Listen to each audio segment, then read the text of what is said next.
اب یہ آیت جو آ رہی ہے آیت نمبر 41 سے سورہ مبارکہ کی، یہ بڑی اہم ہے. یہ وہ شہادت علی الناس سے متعلق ہے جو سورہ بقرہ میں جو مضمون آیا تھا کہ اے مسلمانوں تمہیں اب شہداء علی الناس بنایا گیا، جیسے کہ نبی تم پر شہید تھے یا نبی نے تم پر شہادت دی ہے. نبی قیامت کے دن کھڑے ہو کر کہیں گے اے اللہ میرے پاس جو دین آیا تھا میں نے انہیں پہنچا دیا تھا، اب یہ ذمہ دار ہیں. They are responsible for their attitude and conduct. تو یہ بات تمہیں کہنی ہے قیامت کے دن کھڑے ہو کے اے اللہ ہم نے اپنے زمانے کے لوگوں تک تیرا دین پہنچا دیا تھا. اب اس کے بعد جو بھی طرز عمل ہے یہ جواب دیں. ایسا نہ ہو کہ الٹا وہ ہمارے اوپر مقدمہ کرے کہ اللہ ان بدبختوں نے ہمیں نہیں پہنچایا، یہ خزانے کے سانپ بن کر بیٹھے رہے. تو یہ تو ایک رخ ہے اس کا. لیکن یہ کہ جس کے ذمے یہ ڈیوٹی لگ گئی ہو، واقعہ یہ ہے کہ اس کے لیے تو ایک بہت بھاری یوں سمجھیے کہ بوجھ ہے اس پر. اب اس کا جو ہے نقشہ کھینچا جا رہا ہے قیامت کے دن کیا ہوگا. فَكَيْفَ إِذَا جِئْنَا مِن كُلِّ أُمَّةٍ بِشَهِيدٍ، تو کیا ہوگا اس دن، کیا صورتحال ہوگی جس دن کہ ہم ہر امت میں سے ایک شہید کھڑا کریں گے. کون؟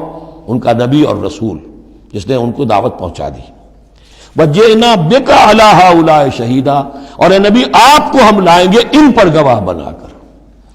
یعنی آپ کو کھڑے ہو کر کہنا ہوگا، جس کو کہ ہمارے تصور میں کہتے ہیں، ہمارے اصطلاح میں پروزیکیوشن وٹنس. عدالت خداوندی کا پروزیکیوشن وٹنس کون ہے؟ نمبر 1 پروزیکیوٹر کون ہے؟ نبی. اے اللہ تیرا پیغام جو پہنچا تھا میں نے پہنچا دیا تھا. Now they are accountable responsible. تو اس کے کیا معنی ہوئے؟ اپنی ہی قوم کے خلاف گواہی آ گئی نا.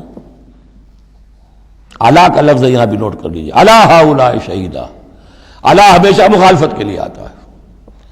ہم توقع میں ہیں کہ ہمیں تو شفاعت ملے گی میٹھی میٹھی، یہاں کڑوا معاملہ ہے. اے اللہ یہ بدبخت ہے جنہیں میں دین دے کر گیا تھا، ان کا کام تھا دین پھیلانا، انہوں نے خود دین کو چھوڑ دیا. تو نبی شفاعت کریں گے یا نبی مقدمہ قائم کریں گے؟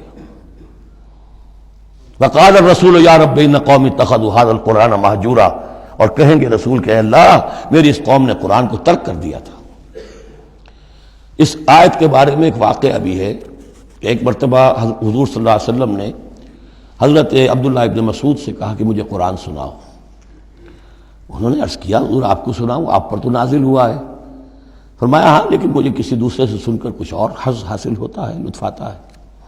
سورہ نساء انہوں نے پڑھنی شروع کی، شروع سے لے کے پڑھتے جا رہے ہیں. ظاہر بات ہے کہ حضور بھی سن رہے ہیں، باقی اور صحابہ بھی ہوں گے، اور حضرت عبداللہ ابن مسعود کی گردن نیچی ہے، پڑھ رہے ہیں.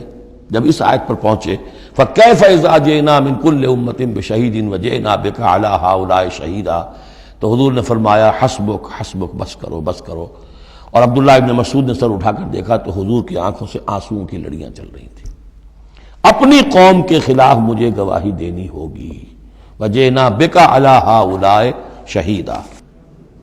يَوْمَئِذٍ يَوَدُّ الَّذِينَ كَفَرُوا، اس دن یہ چاہیں گے کافر، وَعَصَوُا الرَّسُولَ جنہوں نے کفر کیا تھا اور رسول کی نافرمانی کی تھی، لَوْ تُسَوَّىٰ بِهِمُ الْأَرْضُ، کسی طرح زمین پھٹ جائے، شق ہو جائے، ہم اس میں دفن ہو جائیں اور ہمیں نسیم منسیہ کر دیا جائے.